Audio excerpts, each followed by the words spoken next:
கசப்பான நினைவுகளை களைந்து ஒன்றிணையுங்கள் தமிழ் கட்சிகளை அழைக்கின்ற ஸ்ரீதரன். ஆட்சி செய்த அனைவரும் விடுதலை புலிகளுக்கு சமனானவர்கள் தேரர் குற்றச்சாட்டு. தென்னிலங்கையில் பயங்கரம், அரசியல்வாதி உட்பட 5 துப்பாக்கிச் சூட்டில் பலி.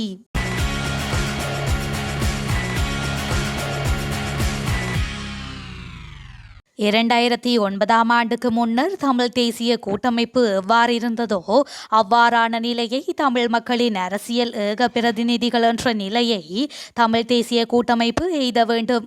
எனவே தமிழ் தேசியத்தை நேசிக்கும் சகல தமிழ் கட்சிகளும் தம் கட்சிகளின் நலனை முன்னிறுத்தாமல் மக்கள் நலனை முன்னிறுத்தி தமிழ் தேசியத்தின் பாதையை ஓரணியாக தமிழ் தேசிய கூட்டமைப்பாக ஒன்றிணையுமாறு அழைக்கின்றேன் என இலங்கை தமிழரசு கட்சியின் புதிய தலைவராக தெரிவு செய்யப்பட்டுள்ள சிவஞானம் ஸ்ரீதரன் தெரிவித்துள்ளார். திருகோணமலையில் நேற்று இடம்பெற்ற தமிழரசு கட்சியின் புதிய தலைவருக்கான தேர்தலில் வெற்றி பெற்று புதிய தலைவராக தேர்ந்தெடுக்கப்பட்ட ஸ்ரீதரன் இந்த தேர்தல் தொடர்பிலும் தமிழரசு கட்சியின் எதிர்கால பயணப்பாடு தொடர்பிலும் கருத்து தெரிவித்த போதே இவ்வாறு அழைப்பு விடுத்துள்ளார். தமிழரசு கட்சிக்கும் தமிழ் தேசிய கூட்டமைப்புக்கும் புத்துயிரூட்டுவதே என் முன்னுள்ள முதற்பணி என எண்ணுகின்றேன். தமிழ் மக்களின் உரிமைக்காக தமிழ் தேசிய கூட்டமைப்பாக குரல் கொடுத்த மக்களுக்காக அரசியல் பணி செய்த சகல தமிழ் தேசிய கட்சிகள் சில பல காரணங்களால் பிரிந்து தனி வழியே பயணிக்கின்றன. இது எமது பொது எதிரிக்கு சாதகமானது. அதன் விளைவை கடந்த தேர்தல்கள் எமக்கு உணர்த்தியிருந்தன. 2009க்கு முன்னர் கூட்டமைப்பு எப்படி தமிழ் மக்களின் அசைக்க முடியாத சக்தியாக மிளர்ந்ததோ அதே நிலையை மீண்டும் எட்ட வேண்டும் என்பதே தமிழ் மக்களின் பெருவிருப்பம். அதுவே எனது விருப்பமும். இப்போது அதற்கான காலம் கனிந்துள்ளது. இதற்காக அனைத்து தமிழ் தேசிய கட்சிகளையும் கடந்த கால கசப்பான நினைவுகளை களைந்து ஒன்றிணையுமாறு அன்புடன் அழைக்கின்றேன். தமிழ் மக்களின் நலனுக்காகவும் தமிழ் தேசியத்தின் நலனுக்காகவும் ஓரணியில் ஒன்றித்திருப்பது முன்னால் உள்ள பெரும் பொறுப்பு. அதற்காக தமிழரசு கட்சி மட்டுமல்லாது சகல தமிழ் தேசிய கட்சிகளும் ஓரணியில் திரண்டு உழைக்க வேண்டும். சகல தமிழ் தேசிய கட்சிகளையும் ஒன்றிணைக்கும் செயற்பாட்டை துரித கதியில் முன்னெடுக்க உள்ளேன். அதன் மூலம் மக்களின் உரிமைகளையும் மாவீரர்களின் கனவுகளையும் வென்றெடுப்போம் என்று அவர் மேலும் தெரிவித்துள்ளார். இந்த நாட்டை இதுவரை காலமும் ஆட்சி செய்து அரசியல்வாதிகள் அனைவரும் விடுதலை புலிகளுக்கு சமனானவர்கள் என மிகிந்தலை மகாநாயக தேரர் வளவா ஹெங்குணவெவே தம்மரத்ன தெரிவித்துள்ளார். நடைபெறவுள்ள தேர்தலில் யாரை தெரிவு செய்ய வேண்டும் மற்றும் நாட்டின் எதிர்கால நிலைமை தொடர்பாக கருத்து தெரிவிக்கையிலேயே இவ்வாறு தெரிவித்துள்ளார். இது தொடர்பாக அவர் தொடர்ந்தும் குறிப்பிடுகையில், அடுத்து வரும் தேர்தல் நாட்டை பாதுகாத்து கொள்ள கிடைத்த இறுதி சந்தர்ப்பமாகும். அதனால் அரசியல்வாதிகளிடம் தொடர்ந்து ஏமாறாமல் உண்மையாக சேவை செய்யக்கூடிய சிலரை தெரிவு செய்து நாட்டை கட்டியெழுப்ப தயாராக வேண்டும். நாட்டை ஆட்சி செய்ய போகின்றவர் யார் என்பது எமக்கு முக்கியமில்லை. அதேபோன்று எந்த கட்சி ஆட்சி செய்ய போவது என்பதும் எமக்கு தேவையில்லை. எமது நாடே எமக்கு முக்கியம். அதனால் தற்போது எங்களுக்கு கதைத்து கொண்டிருக்க நேரமில்லை. அதேபோன்று போராட்டம் செய்யவோ ஹர்த்தால் மேற்கொள்ளவோ எமக்கு தேவையில்லை. தற்போது எமக்கு தேவையாக இருப்பது சிறந்த சிந்தனையும் இலக்கும் உள்ள இளைஞர்களாகும். இன்று ஆட்சியாளர்கள் மக்கள் பக்கமில்லை.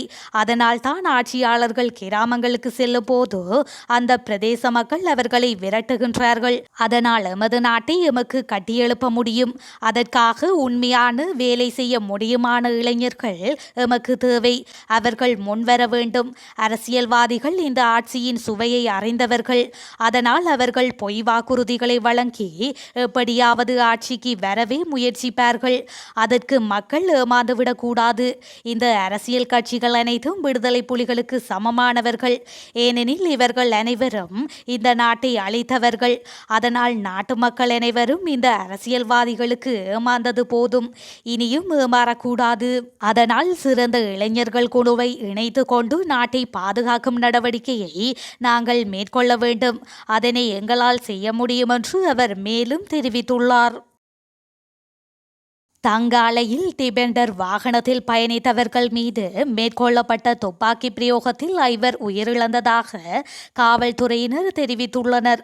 தெற்கில் அதிவேக வீதியின் பெலியத்த பகுதியில் உள்ள வெளியேறு பகுதியில் இன்று காலை குறித்த துப்பாக்கிச் சூடு சம்பவம் இடம்பெற்றுள்ளது. குறித்த வாகனத்தில் பயணித்து 5 4 ஸ்தலத்திலேயே கொல்லப்பட்டுள்ளதுடன் ஒருவர் காயமடைந்த நிலையில் வைத்தியசாலையில் அனுமதிக்கப்பட்ட நிலையில் உயிரிழந்துள்ளார்.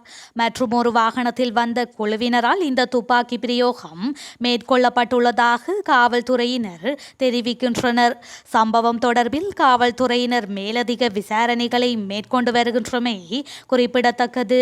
பேலியத்தை நகரில் இன்று காலை இடம்பெற்ற துப்பாக்கிச் சூட்டில் பிரபல அரசியல்வாதி ஒருவர் உயிரிழந்துள்ளதாக தெரிவிக்கப்படுகின்றது. எங்கள் மக்கள் சக்தி கட்சியின் தலைவரான சமன் பெரேரா என்பவரே இவ்வாறு உயிரிழந்துள்ளதாக சம்பவ இடத்தில் இருந்து கிடைக்கும் தகவல்கள் உறுதிப்படுத்தியுள்ளன. கடந்த பொது தேர்தலின் போது சிங்கள பௌத்த வாக்குகளை இலக்கு வைத்து களமிறங்கிய இந்த கட்சி இறுதியில் ஒரு தேசிய பட்டியலை பெற்றுக்கொண்டது. சர்ச்சைக்குரிய பொதுபல சேனா அமைப்பின் பொதுச் செயலாளர் ஞானசார தேரரும் இக்கட்சியின் ஊடாகவே தேர்தலில் போட்டியிட்டிருந்தார். எனினும் குறித்த தேசிய பட்டியல் ஊடாக நாடாளுமன்றம் செல்வது தொடர்பில் பொதுபல சேனா அமைப்பின் பொதுச் செயலாளர் ஞானசார தேரர் மற்றும் சமன் பெரேரா ஆகியோருக்கு இடையில் கடும் சர்ச்சையும் மோதல்களும் ஏற்பட்டிருந்தது. இந்த நிலையில் குறித்த கட்சியின் தேசிய பட்டியல் ஊடாக அதுரலியே ரத்ன தேரர் நாடாளுமன்றம் சென்றிருந்தார். இந்த நிலையில் இன்று காலை பெலியத்தை நகரில் இடம்பெற்ற துப்பாக்கி சூட்டில் கட்சியின் தலைவர் சமன் பெரேரா இனம் தெரியாதவர்களின் துப்பாக்கிச் சூட்டுக்கு இலக்காகி உயிரிழந்துள்ளார். இதேவேளை அவருடன் பயணித்த மேலும் 4 குறித்த துப்பாக்கிச் சூட்டில் உயிரிழந்துள்ளமை குறிப்பிடத்தக்கது. சர்வதேச நாணய நிதியத்துடன் இலங்கை தற்போது மேற்கொண்டுள்ள ஒப்பந்தத்தில் ஐக்கிய மக்கள் சக்தி தலைமையிலான ஸ்ரீலங்கா அரசாங்கம் திருத்தங்களை மேற்கொள்ளும் என அந்த கட்சியின் தலைவர் சஜித் பிரேமதாஸ் உறுதியளித்துள்ளார்.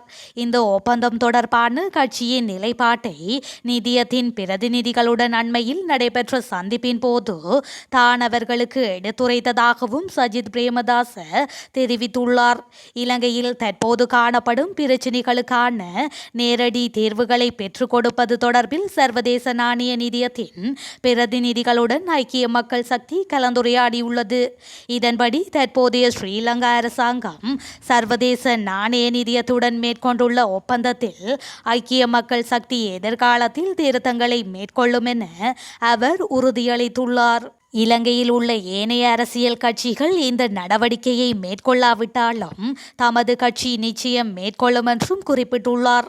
இதேவேளை சர்வதேச நாணய நிதியத்தின் பிரதிநிதிகள் குழுவுடனான சந்திப்பை சில அரசியல் கட்சிகள் புறக்கணித்திருந்ததாக சஜித் பிரேமதாச விமர்சித்துள்ளமை குறிப்பிடத்தக்கது.